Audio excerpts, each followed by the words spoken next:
Straight to the Atong point. tagad pagtagad mahigala ang report gikan sa pag-asa Mactan unya amo mong gidasig kanunay sa pagmonitor sa atong sibianan dili sa DYHP, RMN Cebu og IFM kay kita may mohatod mahigala sa credible nga mga balita labi na ni ining kahimtang sa panahon mga kagalaan nga medyo dunay kakulian no. So stay tuned lang gid mo sa DYHP ug IFM kay sigurado mo nga dili dinhi mo tagaag fake news.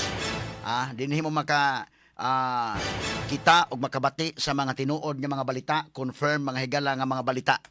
No, kay ang ato mga kagalaan kana magyong sureball, dili man lang niingon nga pang views ning ato no. Ang ato nga kana sigurado gyud. So muna nga karong adlaw, karong mga orasa ato sang i-check kadali ang Pag-asa Mactan. Destung ninya karon tong weather specialist gikan sa Pag-asa Mactan si Ana Dumdum ato pangamustahon ang latest ni ining kahimtang karon ni Basyang. Yes, Ana Dumdum, maayong buntag live ta karon sa DYHP RMN Cebu ug IFM. Kumusta Ana ang kahimtang sa panahon nato karon? Unsay latest? Yes, maayong buntag attorney and maayong buntag sa atong tanang tigpaminaw. And update kabahin sa atong bagyong kinamonitor si Bagyong Basyang. So gabiin na upgrade siya into a tropical storm na agyapon siya sa may kadagatan silangan sa Mindanao sa Kasamtangan. So karon still a tropical storm intensity and last na sipatan 440 kilometers silangan sa hinatuan sa Rigao del Sur. Iyang maximum sustained wind 65 kilometers per hour daw sentro o Gasines na 80 kilometers per hour. So ang lihok niini sa as of latest is pa west southwestward sa Gikusgod na 15 kilometers per hour. And sa Kasamtangan na mga giisa sa signal nag-iisa nga signal number 2 dito sa mga areas sa Mindanao, especially sa Surigao del Norte, Lakipang Siargao, Bocas Grande, sa Surigao del Sur, sa extreme northern portion sa Davao Oriental, Agusan del Norte ug del Sur, Misamis Oriental, northern portion sa Bukidnon ug sa Camiguin. Og iisa ang signal number 1 diri sa Kabisayaan sa still sa may Eastern Visayas, specifically sa Eastern Samar, sa Biliran, Leyte, Southern Leyte, and there is sa Central Visayas, sa Bohol, Cebu, Siquijor, Negros Oriental, Negros Occidental, sa Guimaras, Iloilo, Capiz, Southern portions sa Aklan, ug sa Central Southern portions sa Antique. Signal number 1 sad sa pila pa ka mas daghang pang bahin sa Mindanao. And based sa to ang weather advisory, gi-issue ganiha, posibleng karon makasinati og mga significant nga pag-ulan ang especially sa may Eastern Visayas and ugma makasinati ta og Central Visayas og significant sa mga pag-ulan especially karong sugod karong gabi hantod na ugma moabot og 100 to 200 millimeters. So delikado sibling daghan ang lugar nga mabahaan, especially ang mga urbanized, low-lying o doon sa mga sapa and posibleng sa landslide sa katong mga prone areas. And posibleng sad ang coastal flooding, so not storm surge warning, yellow warning, posibleng mo abot og 2 meters ang atong pagbalod within the next 48 hours gikan karon. So katong mga exposed coastal communities, so diri sa Visayas, ang dakumbahin, especially sa Leyte o sa Southern Leyte, Cebu o Bohol, ang prone aning storm surge nato. And sa tong track intensity outlook, karong gabi posible na mo landfall si initial landfall ni Basyang dito sa may Surigao del Sur. Posible po no karong gabi o ugmanas sa buntag. And then mula bang kini og Mindanao, and then before siya mo paduol sa may Bohol, kadagatan sa Bohol, ugma sa buntag, and mo labing duol dito sa may Siquijor, and mo landfall sa may Negros Oriental, ugma sa hapon. And posibleng ugma tomorrow evening or sa Sabado, posibleng siya na sa may Sulusi. So diha na ta makasingati og medyo tawhay nga panahon. And atong ginabisuhan ng tanan nga pandayon atong pag-alerto and monitor sa update sa kabahin sa development ni Basyang sa sunod pang mga oras. Atong sunod nga update karong alas 8 sa buntag. Ana, So, kini si Ana, yes sir. kining maong bagyo ang iyang hangin dili gihapon kayo inana kakusog but ang volume sa tubig nga dalhon 100 to 200 sa to pa masabot nato nga medyo kusog-kusog, medyo daghan ang volume sa tubig nga dalhon. Asa man ni sa Mindanao area or dili ipusdak sa ato sa Visayas? Ang 100 to 200 sir, yes, significant na sir, meaning dili na kay localize or pipilara ang posibleng bahaon. So, daghan-daghan ang areas na pwedeng bahaon and nakip na ang mga landslides, no. So sa karon sir, ang prone kayo kay ang mga probinsya sa may silangan sa Mindanao, ugma dito na lakip na ta diri sa Central Visayas ang posible makasinati, labi na sa may Southern Cebu and akong bahin sa Bohol. So angay tang ang mag-alerto alang sa hulga aning mga significant nga pag-ulan. So kining volume sa tubig either sa Mindanao ni or diri sa Visayas niya dalhon kining mao nga bagyo base sa atong track nga nakita. Yes sir. Sugod atong 100 to 200 millimeters sir. Gawa sa Mindanao diri sad sa Negros Oriental, sa Bohol, sa Cebu. Posible tang maka-receive anang dako nga ulan. Okay, ang permirong landfall base sa atong forecast ngadto sa Surigao area, ang first nga landfall ang ikaduha ning sa Negros or kapila man sa mo landfall sa Visayas area? Karon sir sa latest track no. Yes, sakto sir. Una sa may Surigao del Sur and then mo re-emerge siya sa may Bohol Sea and then posibleng matapsingan or mo landfall sa may southern tip sa Negros Oriental. Okay. So kining kahimtang sa panahon karon kinato na sinati karon mao na ni resulta na ni aning bagyong Basyang dili na ni ang shear line. Yes sir, karon makasinat itang mga pag-ulan and mga hangin-hangin na dala na ni kini ni Basyang. Okay, hantod kanus aka ni nga makasinati ta aning kahimtang sa panahon o kanus ana to makit-an ang haring adlaw ana. Yes, so sugod karon no sinati na tag mga pag-ulan o mga hangin-hangin and then ugma tibok adlaw tang maot atong tempo sa panahon. So alerto ta ugma and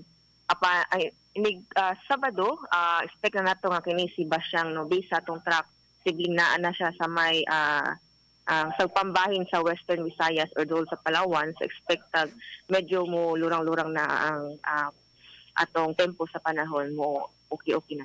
Kining sa layman's term, ana, unsay kayang ma-damage? Aning 65 to 80 kilometers per hour nga bagyo? O kining 100 to 200 nga millimeters nga pusdak nga tubig niya? Ang kaning tropical storm, sir, ang 65 is maximum sustained winds sa tropical storm category, sir. But, kung ang isip sa intensity sa usa ka bagyo no, kung tropical storm labing taas na issue nga signal is ang posibilidad is signal number 2. And mao na sir kung number 2, so ang iyang hangin posibleng nasa 62 to 88 kilometers sa atong Beaufort scale. So naatay posible atong masinati, mas dali na to na masinati no, so natong lead time is 24 hours. Natay minor to moderate threat to life or property. So, mas level up kumpara sa signal number 1. Unang paglandfall sa may Surigao area, unsay posibilidad? Muhinay sa padong na di sa Visayas o mukusog pa hinoon? Karon sir, no, sa atong track, wala sad nato gi-rule out nga mo intensify pa siya further. So, tropical storm siya sa kasamtangan. So nasa siya mo intensify pa before maglandfall. But based sa itong track karon, posibleng ma-maintainer pa niya ang pagka-tropical storm hantod mo landfall siya balik sa may southern tip sa Negros Oriental. So pabilin gihapon sa tropical storm even na siya sa may Sulu Sea dito sa may duol sa southern Panay Island. Okay, Ana, salamat kay paghatag panahon sa DYHP o sa IFM. Sa pa yan, sir. Number 1 sa balita, number 1 sa komentaryo, number 1 sa drama, at number 1 sa serbisyo publiko.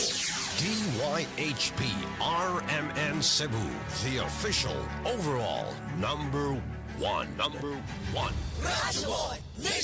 Okay, salamat si Ana Dumdum, mga tong weather specialist gikan sa Pag-asa Mactan. Ito nga nahinabi karon nga buntaga mahigala to ko ng dugang update ani unyang alas 8 sa buntag. Aron nga ato mahibaw-an mahigala unsa na po'y latest, no? Kay matag karon og unya do na magoy kausaban usahay, no? Kay kining ato forecast man ni sa to pa pagbana-bana, no? More or less ra ni mga higala, ha? Ug sa pagkasulti pa mo na nga atong i-subay kanunay matag karon og unya mohatag tag update og nihinay ba ni kusog ba kumusta ang volume sa tubig kay mo man ni atong gikabalak-an sad mga sukit ti paminaw.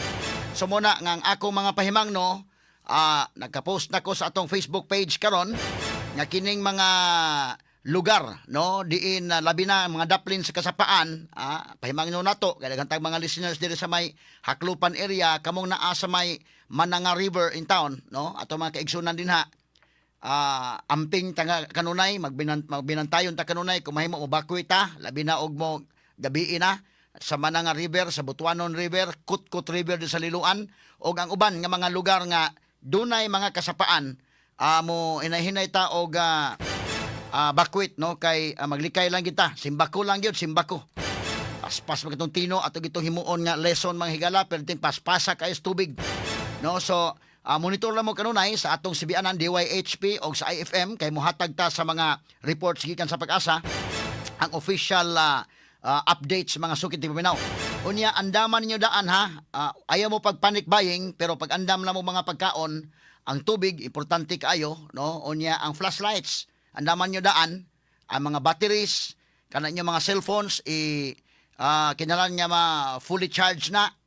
Unya mga battery pack iandam daan, mga emergency lights, ha.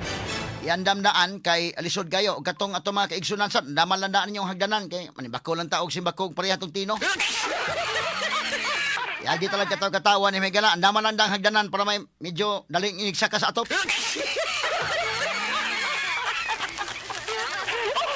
Kini ato mahigala bida, yagi talaga katawa pero tinuray lang usahay go kwanta ba. Aday, andam na lang daan ka ng hagdanan nga sayon igsakas kisame. Yagi talaga katawa mahigala pero mo ni nahitabo itong bagyong Tino. Jesus, Ginoo ko. Straight to the No, point. so kinini ang mga pag-charge sa mga cellphones, ang mga power banks na to isiguro adaan katong mga documents importante kayo, ha. Katong titulo siyuta iandam na to daan nga mga kuan, ha. Ibutang cellophane, ibutang og lugar nga kuan.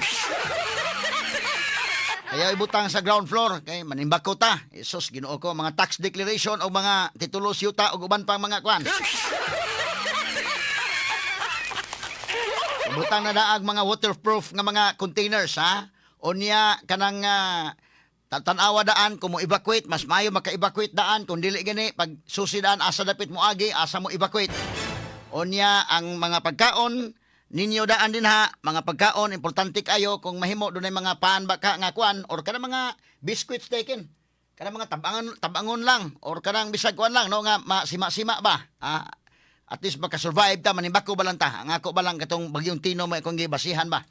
O na masima-sima din, ha, iandam lang daan, no. Sa mga pagkaon sa inyo mga iring og iro iandam lang sad. Ay karong panahon na kini mga iring og iro pinangga man kaayo mura magsakop na gyud sa pamilya. Apili lang sad og andam, ha. Unya kana mga appliances ninyo daan, ha. Ilisod dig humagbagyo back to zero ta ang tanan nga mga appliances, mga guba na itungtong nang daan ninyo. Kini ako mura magkatawa lang ta gumikan sa experience bagyong Tino pero kining ako tininood ni nga advice kato mga karaoke ninyo din, ha, mga televisions, mga radio, mga radio sets ninyo, ang kananaang tanan-tanan nga nasa sala sangat daan. Labi na katutuang nakapamalit na pod kay na ning lutaw to inyo mga butang na itong milabayng Tino na nakapamalit-palit na pod mga higalag bag-o dahil sa kanadaan sa second floor. Ini ako mo nagkomedya-komedya katawa lang ni pero nahibaw tas tong experience may katong bagyong Tino. Jesus, Ginoo ko, ha. Kadtong inyong mga sakyanan dako ra ba kay bayronon lagi inig di mo andar ng sakyanan labi pag basudlag lapok, Jesus. So kuan lang daan parking nga daan sa mga lugar nga taas-taas nga di maabot na ng tubig. Kini ako mga pahimangno lang daan Okay, so balikan na to unya taon ang atong dugang hisgutan na to mahigala ning impeachment. Unya dogang update sa panahon ang impeachment mahigala tutiwas og hisgot unya kay gibasura man mga kagalaan diri sa House Committee on Justice.